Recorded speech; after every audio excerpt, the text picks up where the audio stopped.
What is up, everybody? Welcome back to another NBA Rundown brought to you courtesy of Run Pure Sports and Run Pure Bets. And what a wild weekend we had in the association.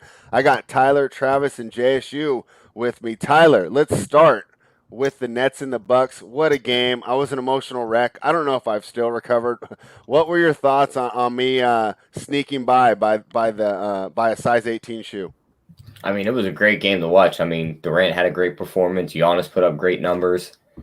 And Drew Holiday took over in his last couple of minutes to win in that game. And, I mean, all Durant needed was a little bit of help in the end, and they maybe would have won that game because he was exhausted. You've seen it on that last play. He even tried to pass the ball out to Harden. But, I mean, they have a nice matchup with the Hawks this next round. So they should be in the finals. They're minus 400 favorites. So, yeah. That series goes. Yeah, Travis, I mean, I won the bet, but it's pretty hard to pat myself on the back knowing that it basically just came down to, the very tip of a shoe, and I could have easily lost the bet. But what were your thoughts there on that game, and what were your main takeaways? Yeah, you should thank the guy that measured KD's shoes at Foot Locker when he was a kid. Maybe that's why he has the bigger feet, right? Who knows? But I will say I feel like you with the Hawks too, right? Like, I mean, I feel like not that I got lucky, right? But I didn't feel like I was exactly rewarded and like they totally deserved it for sure, right? I feel like some games throughout the series, the Nets should have won, right? And same with that Sixers series. I thought there were some similarities to the way that those things ended. It did feel like KD was going to take that thing down, once he hit that shot, but he ran out of gas, got some tired legs. And can we talk about the shot selection of that shot? Now, of course, when KD shoots that shot in the air, I'm like, okay, terrible shot selection. But when KD makes it, you say he's Kevin Durant. Like, he can shoot that and he makes that and you don't complain. But you don't do that same shot a second time, man. I mean, that's just a terrible shot selection. I get you're tired, but I don't know. I wasn't a huge fan of, taking that shot, even though it went in and then it didn't go in, right? So that was one thing that I had as a big takeaway from that series. And Joe Harris didn't show up, right? So that was kind of frustrating. If you're a Nets backer, you're hoping Joe Harris would show up at some point, but he never showed up. Harden powered through. But at the end of the day, the Bucks got the job done. You got to tip your cap to them and see if they can take down the Hawks in the next series. Yeah, I mean, JSU, as gamblers, we do have to appreciate that Steve Nash went for the gamble, right? But that's the thing. When you play your guy 48, worst possible outcome there is to go to overtime when he's already played 48. What were your thoughts? Well, I don't think he had a choice, to be honest with you. Like, the Nets needed to play Durant for 48, and it showed in that series. I mean, yeah, at the end of the game, was KD tired? Of course he was. I'm sure his legs were shot, obviously. But the Nets, he needed him in there. He was the go-to guy when, they needed a big shot. He was the one that did it. And, he couldn't get him all the way over the top at the end. But, man, hell of a series for KD.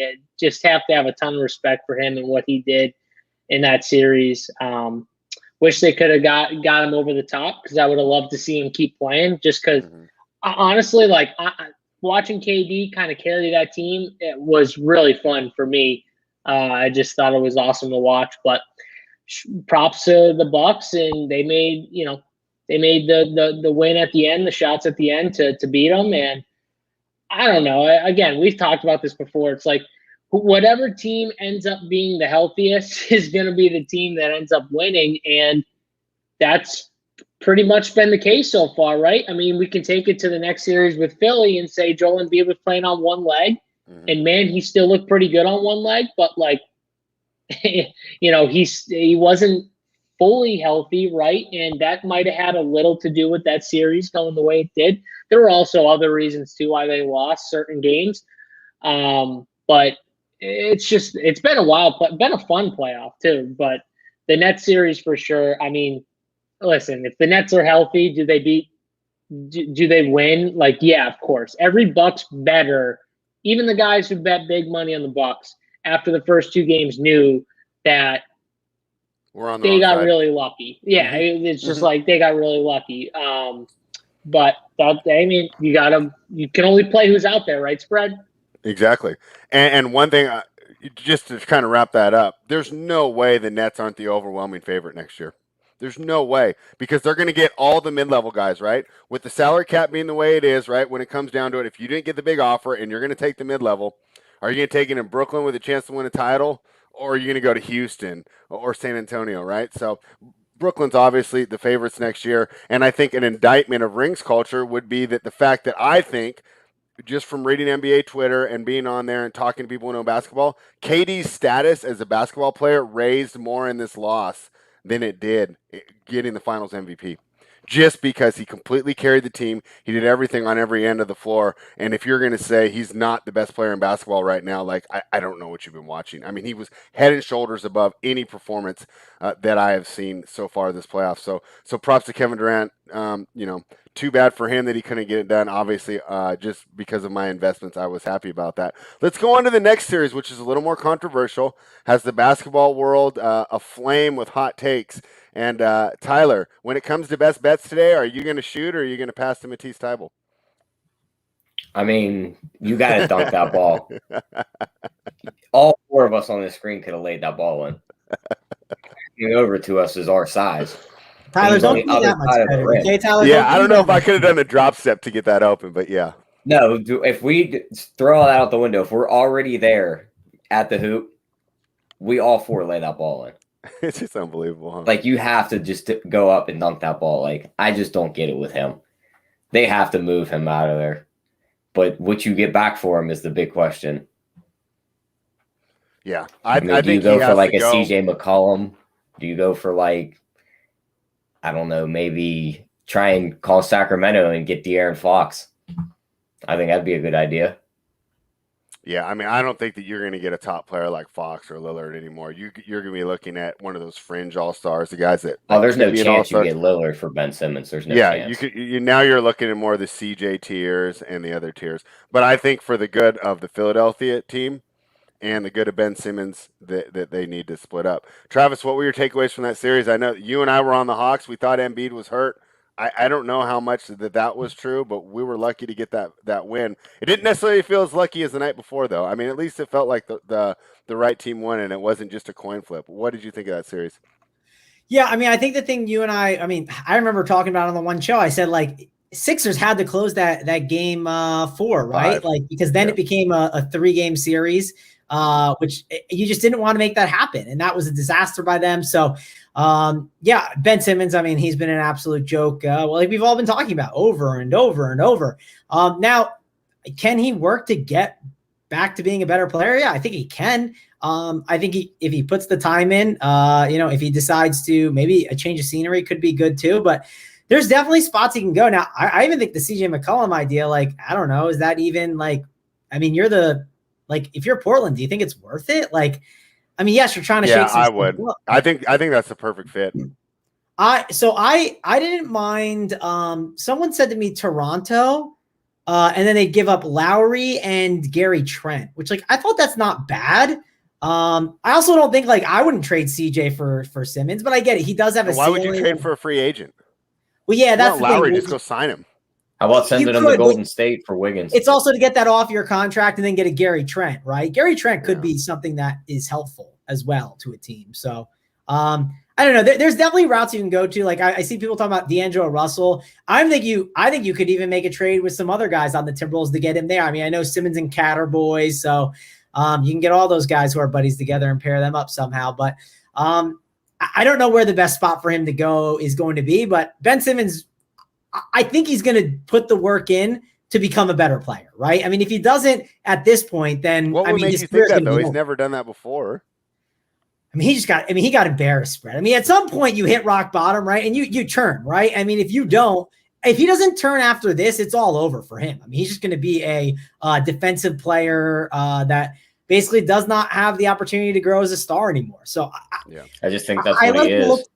I like to give people the benefit of the doubt. I mean, he got literally embarrassed, Brett. I mean, it's just, that's rock bottom for you and I get it. He's still making millions of dollars, right? But the ego is shot, and hopefully he puts the work in the offseason and gets better. I mean, I want to cheer for him too. If not, he's going to end up playing in China at some point, as West Coast Gem is saying in the chat. Yeah. All right, JSU, there's two things in the world that we think are virtue. Number one, telling the truth. Number two, being a good teammate. What do you think of Joel Embiid's comments after the game where he basically blamed Ben Simmons? Part of me said, hey, he's being honest. I like that honesty. The other part of me saying, like, what kind of teammate are you, buddy? You had 8 turnovers. You had 21 turnovers and 9 assists for the whole series. Like, what kind of teammate are you? What did you think of that? Yeah, well, one, I thought he was telling the truth. Yeah, so I have to respect that, right? Because I think he really believed it. Because honestly, like, I prefer them to tell the truth. It's so glaring, spread. Like, I don't know how anyone else can watch that game and not say that Ben Simmons wasn't a major factor and at fault in a few of those games, especially the last 2. I don't know how anyone can't watch those games and say that. So, and Embiid's got to be looking at it going, man, like, okay, I had one bad shoot. Really, what do you have? One bad shooting game where he shot 4 for 20 in one of those games. Outside of that one game, I can't remember if it was game 5 or game 6, but outside of that one game, spread, he played his ass off on one leg and played really well. How much more can you expect this man to do on one friggin' leg? Right. Like, he played with a torn meniscus. I mean, give him props. That can't be easy. I understand that people can play through that. No, I didn't injury. think he would make it through the series. When Tyler and I handicapped it, we said by game 3 he'll be gone. So we have to give him credit for that. And I think his thing was, I mean, if you're Embiid, at the end of that series, you got through that whole series on a torn meniscus or whatever. You got to be like, what the hell? Like, I gave it everything I got, and I couldn't get any help at the end, besides from Seth Curry. Like, Seth Curry was the help. I mean, without Seth Curry, they lose some of those games by 30. Like, that's how much Seth Curry helped them in a lot of those games. His shooting numbers were insane. I think everyone's looking at Simmons and Embiid and Tobias. No one's talking about how good Seth Curry played in the entire series, in the entire playoff, for that matter, for this team. He was a major factor in their, obviously, ended, but playoff run. And I thought he played really well. The other thing I want to say is, I'm sick of saying I told you so with Ben Simmons, because it's been 3 years of me since I've been doing this type of stuff. I've been talking about how bad Ben Simmons is, from the standpoint that if you're going to tell me he's a superstar or a star, I'm sorry. Stars don't sit on the bench with a minute left, down by 4 or whatever it is, in a game 7, in a game 6. They don't sit on the bench. Stars don't do that. Anybody. Everyone keeps comparing them to Draymond Green. Draymond Green wouldn't be sitting on the bench in a game 7. He'd be in there. So don't tell me he's Draymond. Don't tell me he's this. He was sitting on the bench at the end when they needed him. Why? Because he wouldn't shoot the ball. He was afraid to get fouled. I mean, it's awful. And people want to say that trading him for C.J. McCollum, first of all, if you're Portland, you don't trade him for C.J. McCollum because you have Yusuf Nurkic. The team that trades for Ben Simmons, is a free agent, isn't he? Okay, but here's my point. I don't think Nurkic is coming back. Okay, but the team that trades for Ben Simmons, you need to keep all your shooters, and you need to play him at the 5, because that's what he is. Yeah, I don't think Nurkic is coming back. He made a statement after the season. They said, would you come back? And he said, in the right situation, but this is not it. But they need to play him like he's a 5 with a spread-out offense where he can work on his post-game, work on his free throw game, and that's all he needs to do.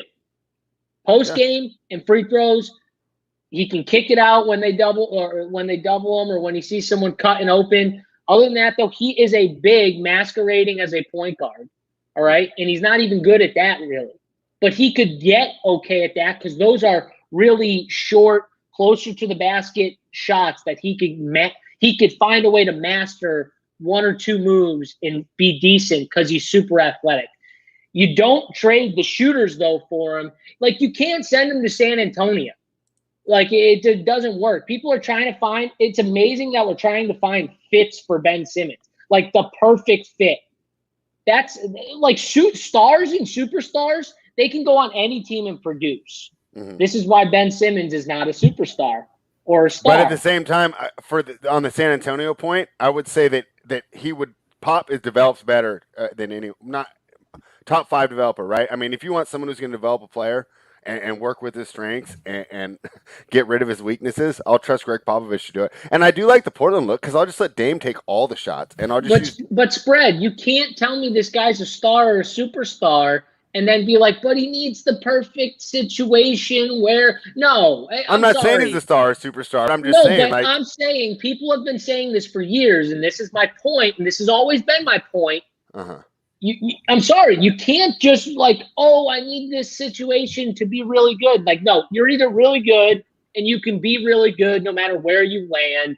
You play 35 plus minutes a night, or you're not. One or the other, Brad. The big problem with it, JSU, and it comes down to salary caps, right? When you're paying the max to someone and you need to have the perfect situation for them to thrive, that's not a good use of your salary cap, right? Like the amount of money that Ben Simmons is getting paid to have to be in the perfect scenario, like that's just not worth it. Like it's just not.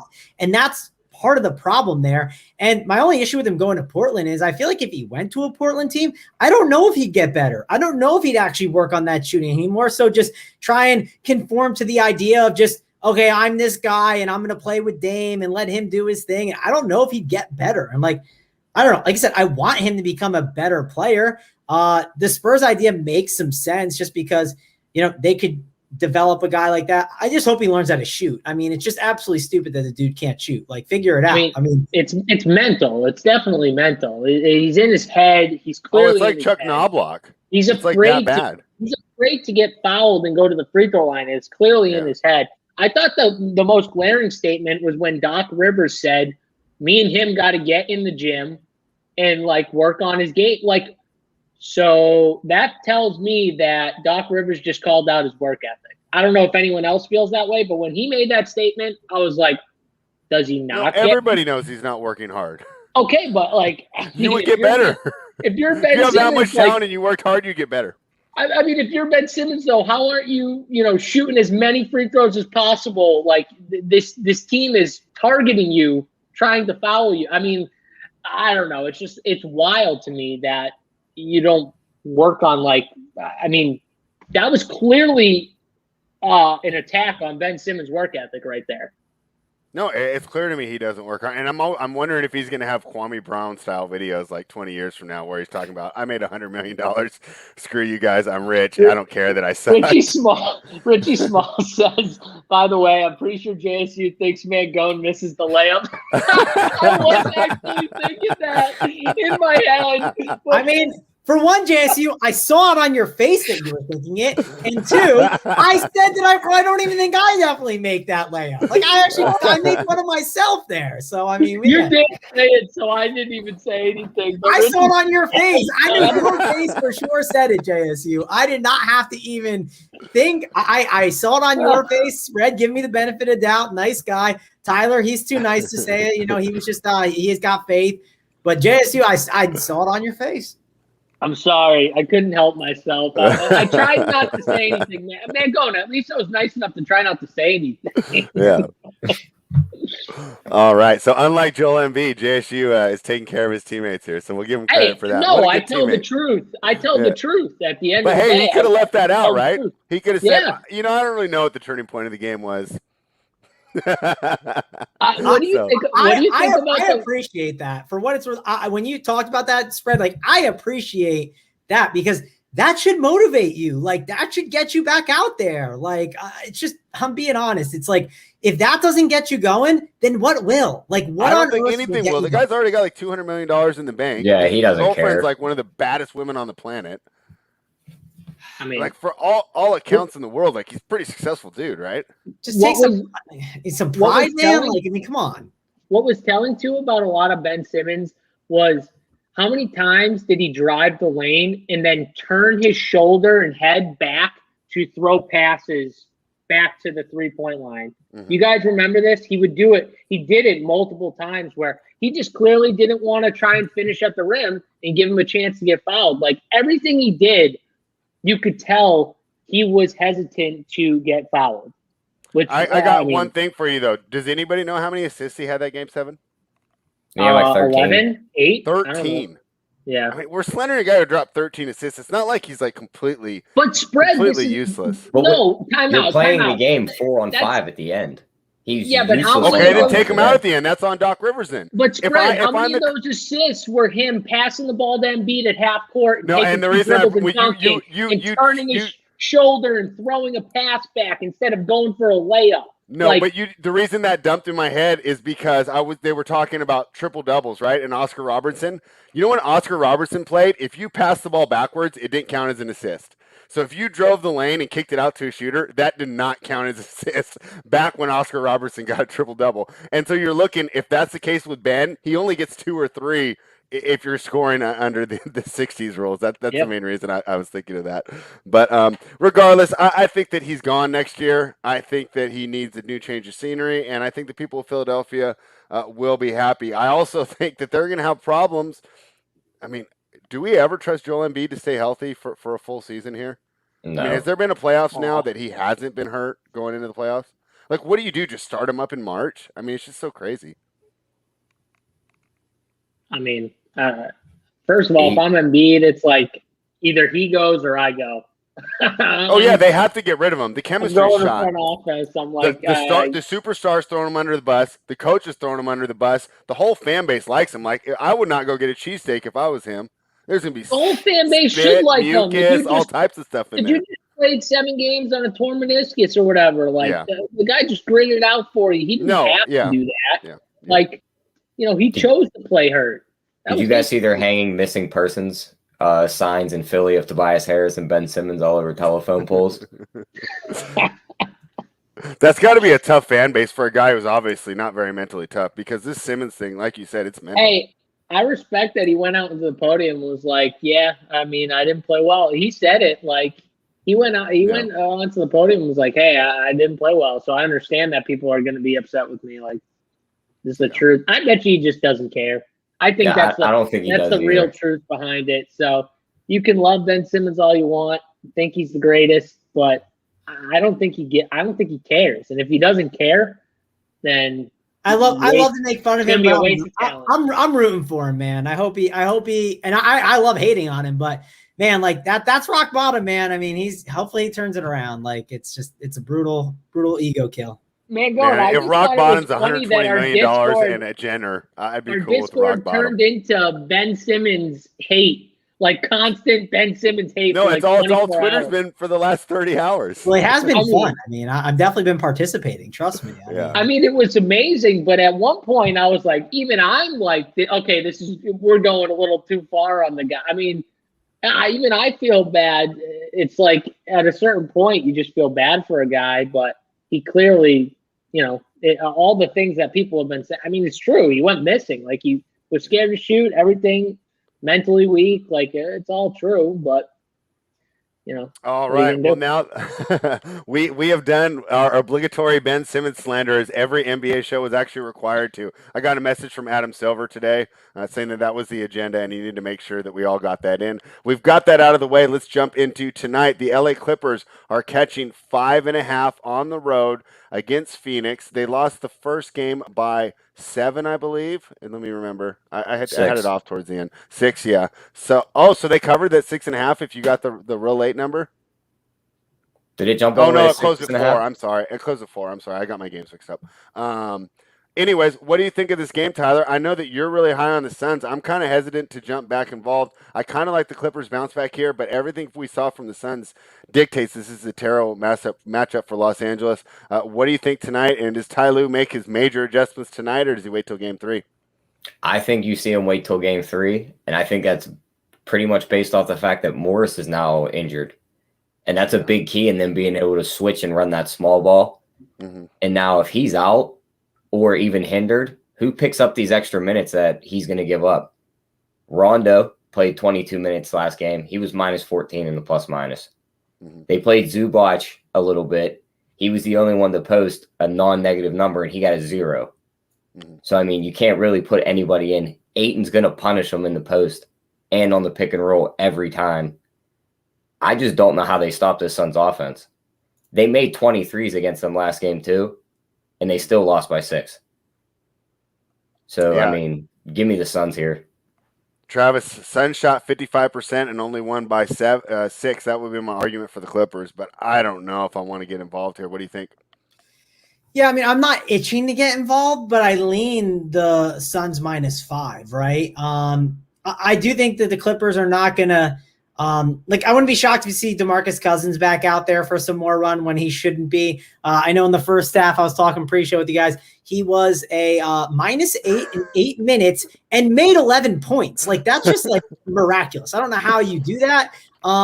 It's actually really hard. Yeah, it's just the lineups that they're running, I get why they're doing it, right? They're not trying to overkill themselves. They're understanding if we win our games at home, we'll be fine. But it's kind of toying with fire a little bit, right? It'd be nice to steal a game, right? We don't know Kawhi's status. We don't exactly know Chris Paul's status, but we assume Chris Paul is coming back sooner than a guy like Kawhi Leonard. I know Kawhi seems like he's pretty active when it comes to like being involved in like helping coaching. And it seems like he's like not just like mailing this in, right? And he's not just like, okay, I'm out for the season, it's over. There is a chance he somehow returns out of nowhere. But even if he does return, what Kawhi Leonard are we getting?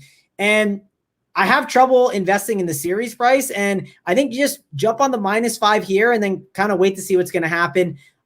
If you want to bet some Devin Booker overs, I don't mind it because Devin Booker's is absolutely crushing.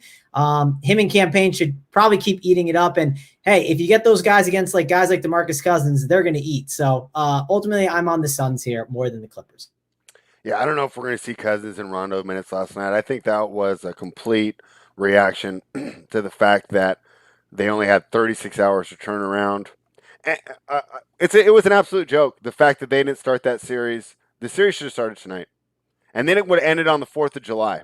And I could have had fireworks and NBA basketball with a Game 7 if it had got that far. So a little disappointed by that decision. I think it hurt the Clippers, and I guess it was because of the TV. But regardless, they already played Game 1. They lost. JSU -5 tonight. What do you think?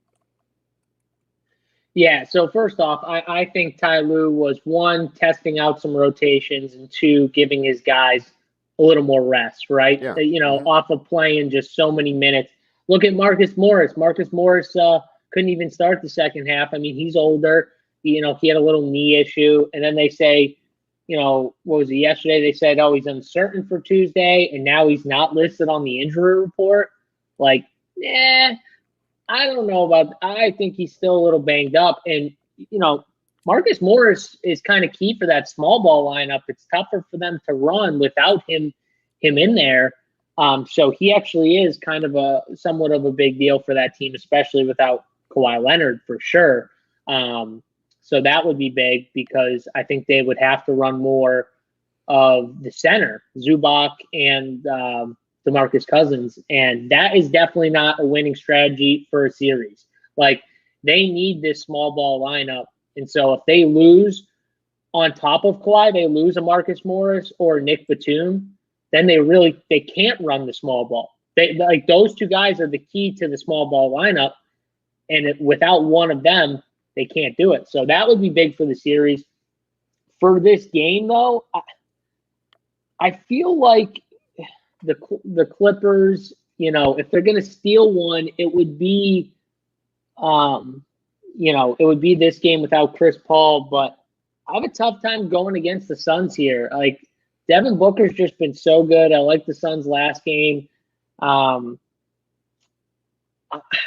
I do think the Clippers can keep it close. So I probably actually would take, 5 now spread we're looking at? Yeah, I was hoping. I mean, she probably should have hit it the opener when it was 6. It's actually down to 4.5 on Bookmaker right now.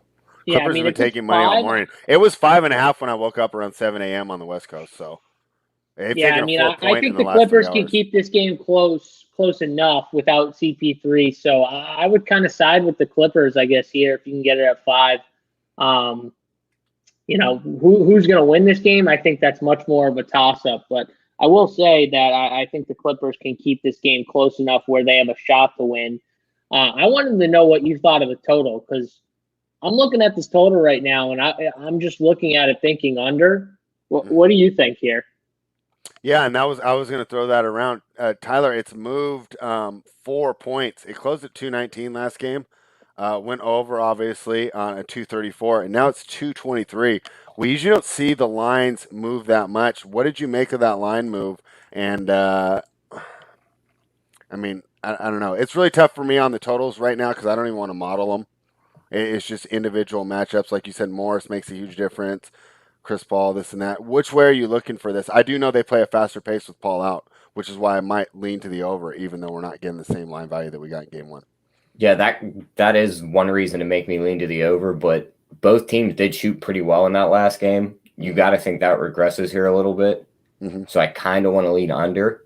Mm-hmm. So, I'm probably staying away from the total, but if you had to pin me down, I'd probably take the under.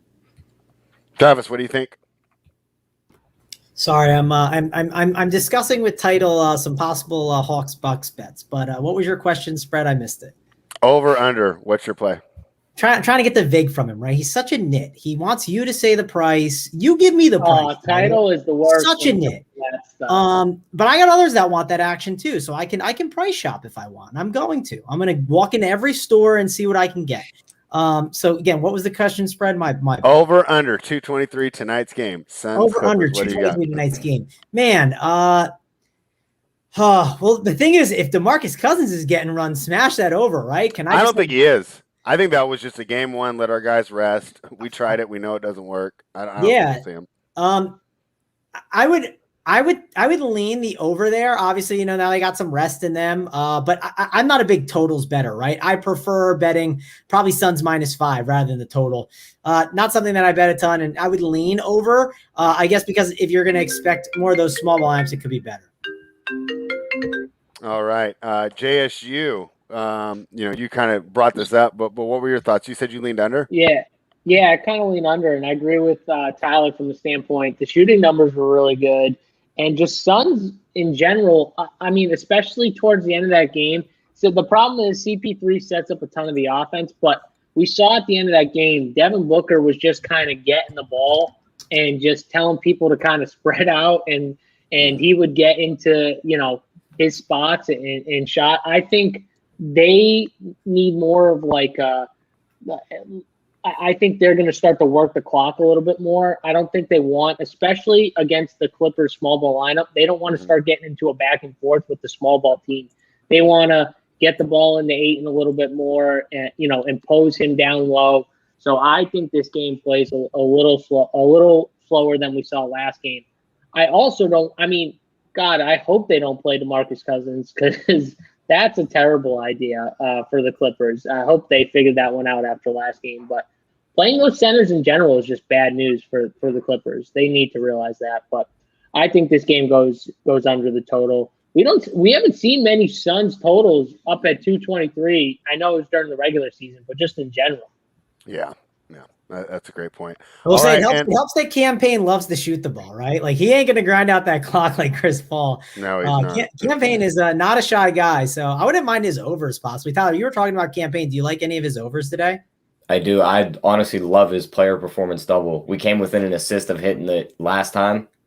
You just take his double and they win. It's either going to be him or Booker, that guy that's going to run the pick and roll with Ayton, and it's just going to feed him. And I honestly think Campaign gets that double-double last game if it wasn't for the foul trouble. He picked up his 5th foul with 8 minutes to go, and you never seen him again in the game. All right. And so now let's just talk about some DFS real quick, guys. We're down to one series, one game a day. It's showdown season, right? So everything's changed. So, Travis, start with you and just kind of help me. So I'm a guy that I've only played the big slates all year. I've kind of just avoided the showdown slates to begin with. Just for me and maybe some other guys that want to jump in and get some DK action as well. What is your showdown strategy and how does it differ from say, the regular season where I'm choosing between 8 different games? Yeah, showdown's a little bit different. It's obviously captain is very important to get in there. In the postseason specifically, I think jamming in your studs is very important because of how much they're going to do, right? Mm-hmm. You're not going to see, it's very rare you see the Kevin Huerters and the Terrence Mann go off for a massive game, right? So you typically want to be firing in the Devin Bookers, the Paul George, especially in these spots, right, where guys are out. Now you can make the case that some other guys can step up because of that, right? And maybe like a Campaign, he'd be a great example. I wouldn't be shocked if Campaign put up like 30 and 10 tonight. It wouldn't shock me because I know the guy is like willing to shoot, right? Now, would it shock me if someone like Jay Crowder did? Yeah, because he's not as willing to shoot. So Suns have a lot of value, though, overall, because Chris Paul being out. The Clippers, Kawhi's been out a little bit longer. So some of that value has not been as great. Marcus Morris being hurt, you might make an argument that Nick Batum could easily slide into more minutes. Let's say Morris re-aggravates his injury, or let's say they just don't want to give him as many minutes as last time. Well, Batum would be one of the biggest beneficiaries. So those are things that I'm looking at when I'm building out my showdown lines, and I'm looking to build a really smart script, right? So if I play Dario Saric, right, that means we saw some more small ball lineups, and that means don't play Ayton with Saric and probably play some of those Clippers small ball lineups. And then if you do play Ayton at the captain spot, it's probably because Ayton played an aggressive amount of minutes, right? He probably played like 40 minutes and had a massive game. And if that's the case, maybe a Zubac slides in there as a nice little contrarian guy that you didn't expect to play as much. So I look to correlate my lineups in those ways and correlate the game scripts as well. Like if I do think the Suns are going to win, probably playing Devin Booker is a good idea. If I think the Clippers are going to win, Captain Paul George makes a ton of sense. Or maybe a captain of another Clippers guy that might step up as one of those secondary options. And those are the things that I'm really looking at. All right, that's a pretty good rundown. JSU, you already knew all that, but for us, and Mangone's breaking it down. Who are you throwing in that captain spot tonight if you're only making one lineup?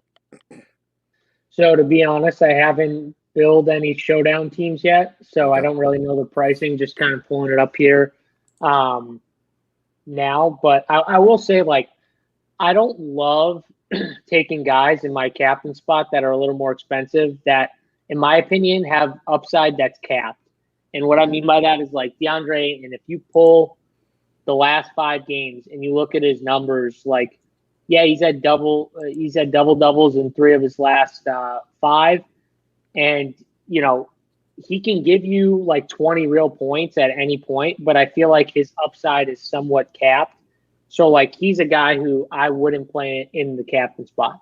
I would play him more only in the util spot. I agree with what Mangone said about, if you're going to play a guy like Saric, he's probably getting minutes at the expense, whether it be foul trouble or the small ball lineup, to DeAndre Ayton.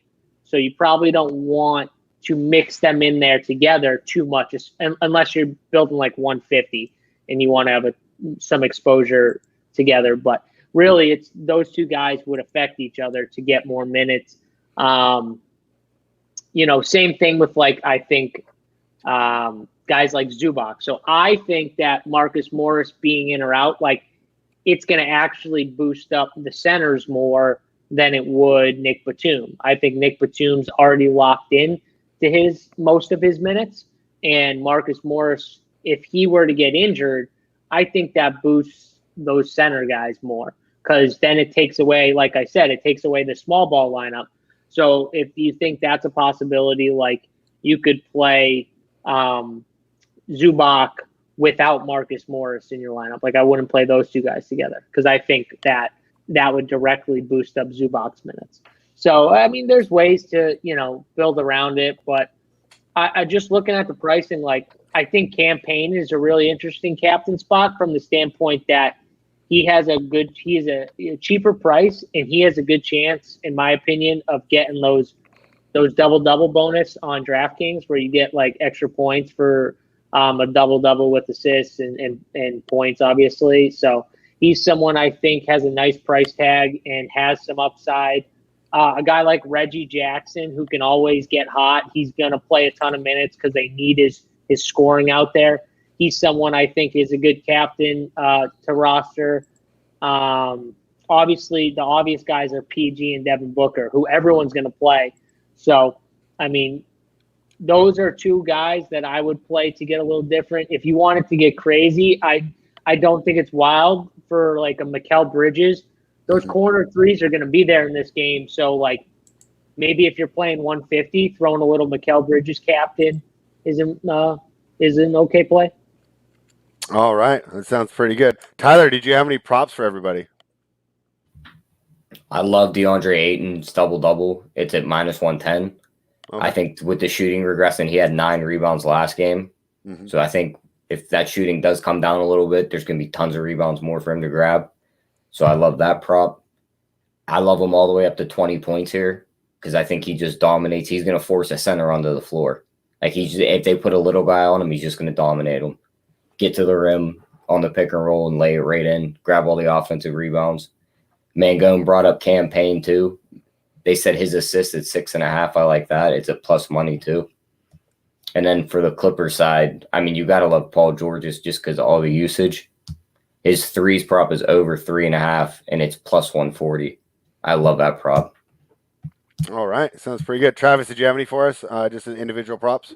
No, I mean, Payne kind of sticks out as a guy. I don't mind hitting his props, right? I haven't looked like too deep like Tyler has, but it's good to see that I'm kind of like aligned with him on that. So I think Payne would probably be my favorite one. JSU, did you have any props circled that you wanted to attack? Yeah, I mean, DeAndre in over 15.5 points, I think is a good prop. The double-double is a good prop, like Tyler said. And Jay Crowder over 11.5 points. I mean, he took 10 shots. He's going to take 10 more shots again. No CP3. He's one of those guys, too. I think when Devin Booker's in trouble, they kind of lean on to. And when you send help on Devin Booker, him and Mikal Bridges are just going to be one of those two guys is going to be left open for open jump shots. Just it happens that way. So you're giving me more open look opportunities and more shots in general for Jay Crowder. I would pounce on that and probably his over on threes too, just because I think he can make 3 or 4 threes in this game. He's probably going to shoot 7 to 10. All right. Well, that sounds like a pretty good rundown. Do you guys have anything else on this game before we jump into best bets? No. I got nothing. And this is where it's kind of hard for me doing content because let's say during the regular season, right? I give out 1 or 2 bets on slates of 8 to 11, right? So that means I'm betting between 10 to 20% of games where I can find an edge. To me, that makes sense. I don't think the books make that many mistakes, right? So I'm not going to load up 8 bets on an 11-game card. Now, when we go to the playoffs and, really between the side and total, I really have 2 options here. If I'm only betting 10%, I'm only giving out a bet once every 4 days. And I'm kind of feeling like that tonight is I feel like this number is pretty good on both the side and the total. But we're here to put it all on the line, make a pick, have takes, and hope they don't suck. So, Tyler, we'll start with you. Best bet today, side total to prop. I'm going to roll with one of those player performance doubles, and it's going to be 8 and to get that double-double, and they win the game, and you're getting that at plus 190. All right. So if you got FanDuel, take advantage of that. Travis, what's your best bet for today? Yeah, I'm gonna hope that campaign does not suck, as you said, spread and get the over 14.5 points. So we'll go with that. Yeah. JSU, what is your best bet for the day? Yeah, I mean, I feel more confident in the props too. Like I said, DeAndre in double-double for sure. Like Tyler said, Jay Crowder over 11.5 points. And I think his over on threes at 2.5 is a nice bet too. So that's what I'll go with. Some of these overs on threes is really nice in this series because I think the guys outside of Devin Booker and PG, with all the attention on them, they're just some guys that are just going to end up getting more opportunity and more looks. I mean, Reggie Jackson's in a nice spot too. Campaign, this is a really good game for like props. I like this game. Yeah, I think that's the best way to attack it. Like I said, but you guys gave out some good props. I'll go ahead and take a stand on the side. I'll go ahead and grab the Clippers plus 5. I do think that we see a much better performance. That team tired out in the second half. I mean, imagine their Friday night, right? LA just opened up, right? California just opened up like a week ago. You don't think they were out till 6 a.m.? So, I mean, they probably slept all day Saturday and then hit the plane, right? And then jumped out. They looked great in the first half. We saw them fade in the second half off 36 hours against a team with a full week rest. Does that surprise you? I don't necessarily know if I trust them to get it done. I'm not going to sprinkle the money line here. I do like them to keep it close, though. So I'll go ahead and take the plus 5. This isn't one of my favorite plays, though, and personally, I'm only going to put a half unit on it because I think there's going to be better opportunities as the week goes on, especially, I think, if the Clippers do lose tonight, Game 3 could provide us a nice little opportunity there, as the public will probably jump all over Phoenix. I don't know if they're as big on the zigzag anymore. So thank you, everybody, for joining us today. We'll be back tomorrow. We'll discuss the Bucks and the Hawks, because I know that Travis is pretty excited to get some action in on the Hawks. So, if you want to take him, he's shopping all offers right now. Go ahead and hit him up on the DMs. Slide in those DMs. Get Yeah. those Milwaukee Bucks. Yeah. So hopefully between all the young women messaging Travis, he'll see your messages in between those. But thank you, everybody, for joining us. Make sure you head on over to runpuresports.com. See everything that we have to offer in the DFS and sports betting industry. Best information for your buck. For only $100 a month, you can get access to both. And we don't charge for extra sports. You will get it. It's a one flat fee. You're part of the community, a member. You jump in the Discord, talk to veteran handicappers, not just the coordinators. I mean, you get good information just from the members as well. So please take advantage of that if you haven't already. Thank you for joining us. We'll be back tomorrow. Run Pure.